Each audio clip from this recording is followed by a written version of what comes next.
Hi everyone, my name is Daniel Rocco. I am creating this video to show us how we can safely prepare a Nigerian meal. And in this video, I'll go through food safety and handling. I will describe the meal later on in the video, the cultural significance it holds to us as Nigerians. And then at the end of the video, I will do a reflection on how it fits. So before we start preparing our food, we would go through some food handling and safety principles and precautions. So the first one is we need to clean our hands before we start cooking. So we have to be sure our hands are washed for at least 20 seconds before we touch any food or start preparing any food. We need to separate our vegetables from our meat because that is how cross-contamination happens, and that could be very deadly for us or make us very sick. We will make sure that our food is cooked to the right internal temperature in order to kill or prevent any bacterial infestation. And also we chill our food down to the right temperature. So there is a danger zone which shows us the temperature where bacteria and viruses and other contaminants have the chance to grow, which could be very deadly to us. And that danger zone is between 4 degrees Celsius and 60 degrees Celsius, or 40 degrees Fahrenheit and 140 degrees Fahrenheit.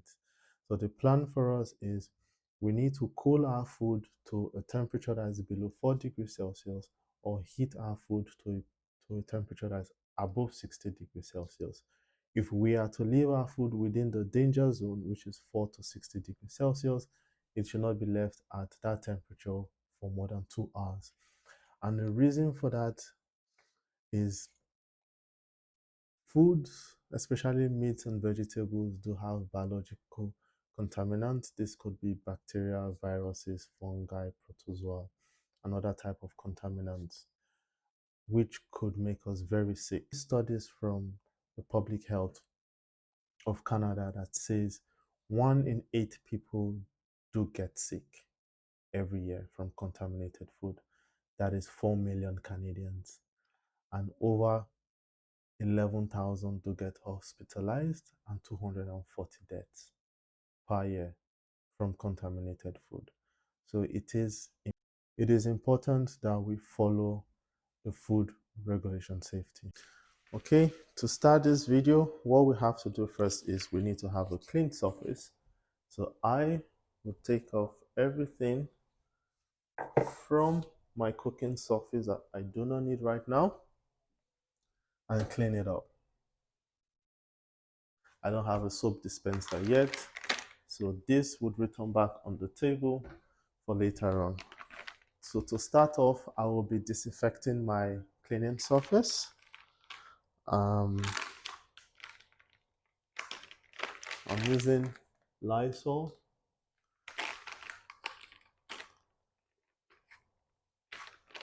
So just a couple should be enough. To be honest, just 2 actually should be enough. So I will keep that over here. Also, we have to be very careful not to have this get into our food.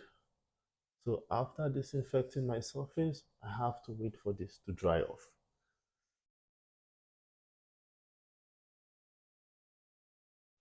The next thing we have to do is to wash our hands. So just the way we have been taught, you run your water first, right? Make sure it's warm water, not hot water or cold water, just warm water. You rinse.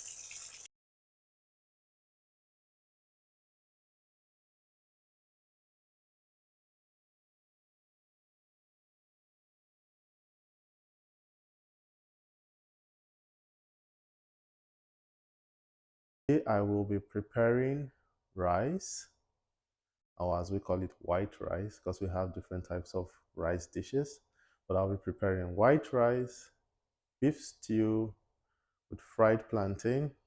We call it dodo, but English term, fried plantain, some vegetables, and some fruits.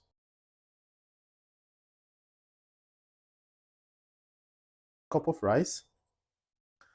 And next, I'll be showing what I will be using for the beef stew. So for the beef stew, I will be using some Knorr cubes. It's also called stock cubes, right? Chicken stock cubes. A tomato, half an onion, some garlic, and 2 Scotch bonnet peppers. Right, that is for the beef stew, and also I have a tomato paste here for the base of the stew. And afterwards, I have 1 ripe plantain, which will be fried.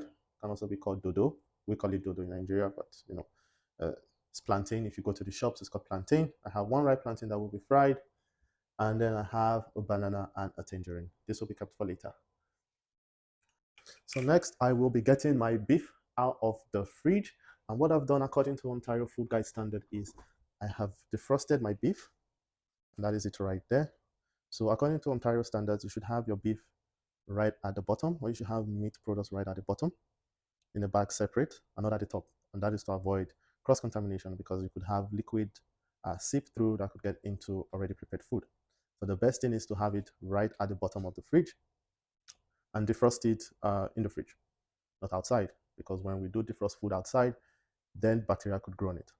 But when you have it in the fridge, it stops the chances of bacteria growing, which will be shown in one of the slides in the video. Okay, thank you. So the ingredient I'll be using for this meal is some beef. So I've got some beef here. I've got my onions, tomato, Scotch bonnet pepper, and garlic. I have a cup of rice there. I have my tomato paste right there. I have my stock cubes. I have 1 ripe plantain. I have my table salt, my curry powder, and dried thyme for some spices. And I have a banana and a tangerine.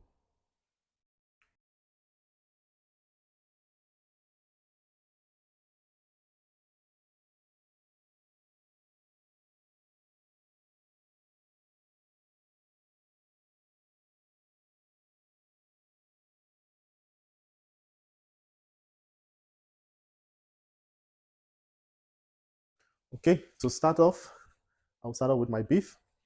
I would advise to, when working with meat, we always have a glove on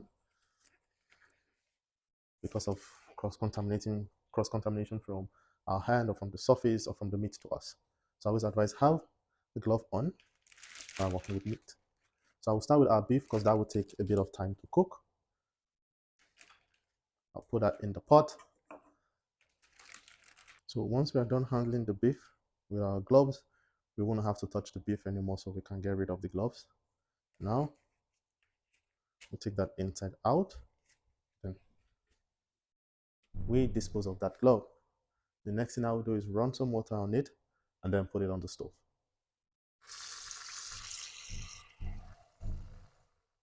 You want to avoid any splashes because you don't want the beef splashes to get on the sink. If not, that is going to also contaminate the sink.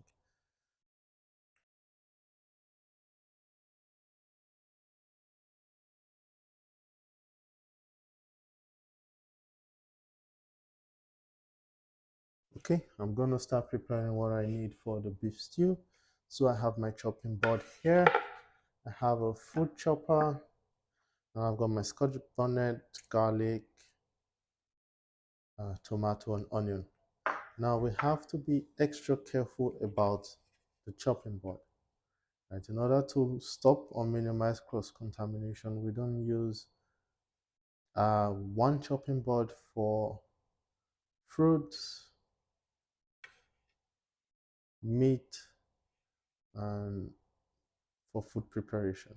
Okay, I'll chop up my ingredients.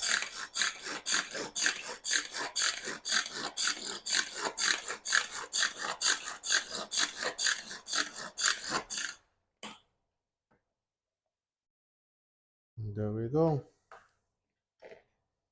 That is my freshly blended tomatoes, scotch bonnet, onion, and garlic. And now that is ready to go in my beef stock as soon as my beef is ready. And that is the fruit bowl that will be coming right after the rice. So what I will do is cover this in cling film.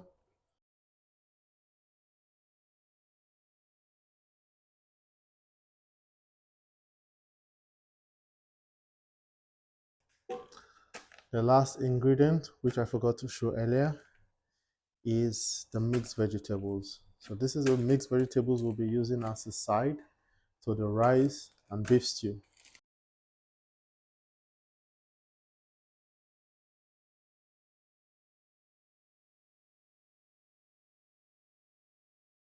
So the internal temperature we're aiming for is 63 degrees. So that's what we'll be checking for.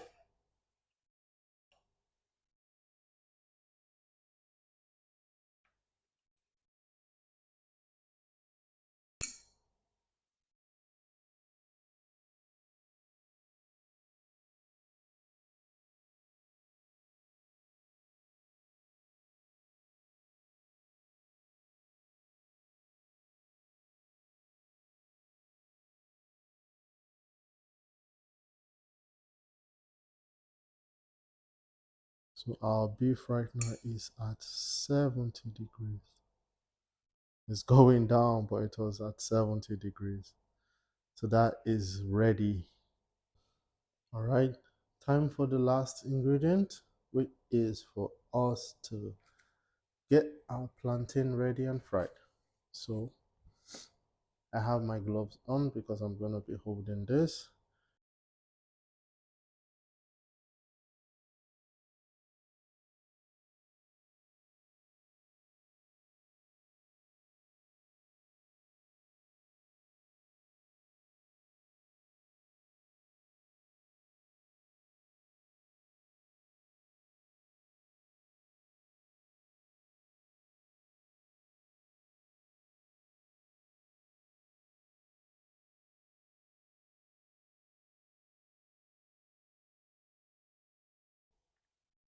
According to Canada's food guide, we should have about 50% of our plate made up of vegetables and fruit, 25% of protein food, and 25% of whole grain food. And with the food that we just prepared, we have the mixed vegetables and the fruit making up 50% of our meal, with the beef making up 25%, and the rice and plantain making up the last 25%, which would be carbohydrate.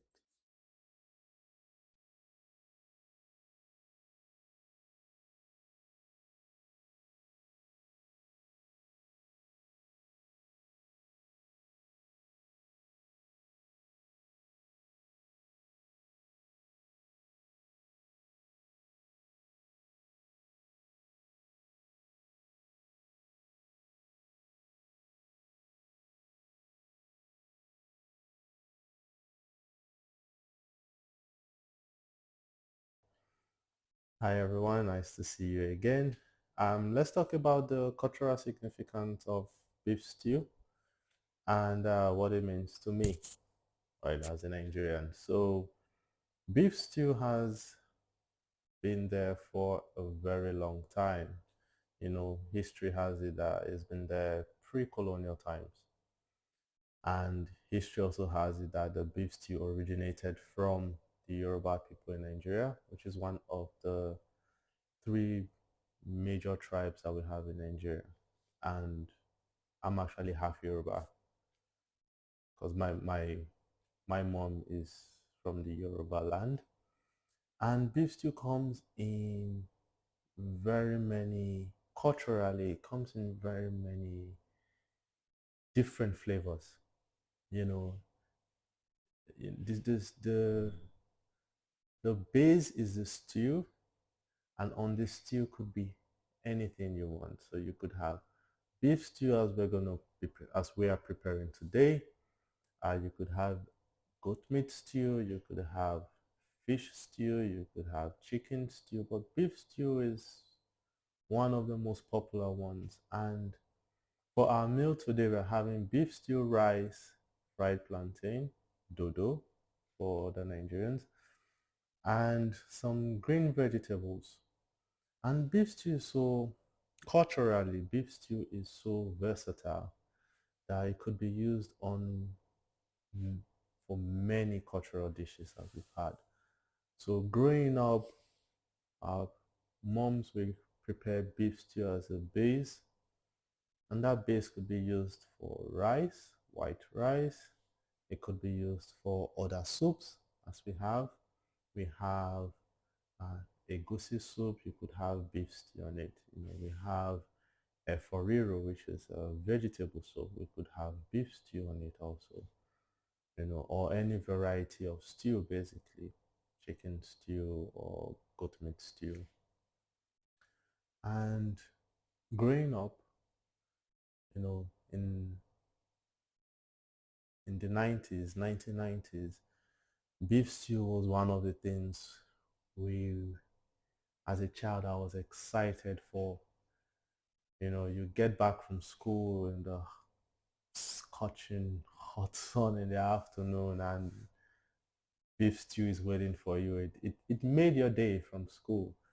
You look forward to it almost every day. We couldn't have it every day, but you look forward to it every day where you're in school and all you can think about is, oh, please, I hope there is some beef stew or any variety of stew, available at home. And then you could eat it with anything. You could also eat it with just plantain if we wanted to. So it was that versatile and that important to us as kids growing up, that we had this base at home that we could use to eat anything we wanted to use it to eat. So every day we looked forward to it growing up as a child. And as we grew older and as we were able to prepare it ourselves, it became also a staple for us. So it's also a staple for my family. My daughter also loves it quite a lot, right, with some plantain. However, achieving optimal health goes far beyond just avoiding physical illnesses, I would say. Health must be viewed from a more holistic that covers the physical, the emotional, the social, cognitive, and spiritual dimensions of a person's life. And that's where cultural food comes in. You know, food food is not just caloric intake. It's in all cultures. Food is an integral part of a lot of cultures. It's a part of how we socialize, how we celebrate with loved ones, and it also plays a role in terms of emotional comfort. I do understand that if I do ignore a client's cultural background or serve them unfamiliar food, it could cause conflicts. It would have negative impact on them where they might probably start refusing food, lose appetite, or not want to have food at all. But when we are able to respect a client's cultural dietary practice and preferences, then that they hold to be significant, then we are validating their identity and promoting their dignity. And overall, that improves the quality of life that our clients get and also improves the quality of care that we're able to provide.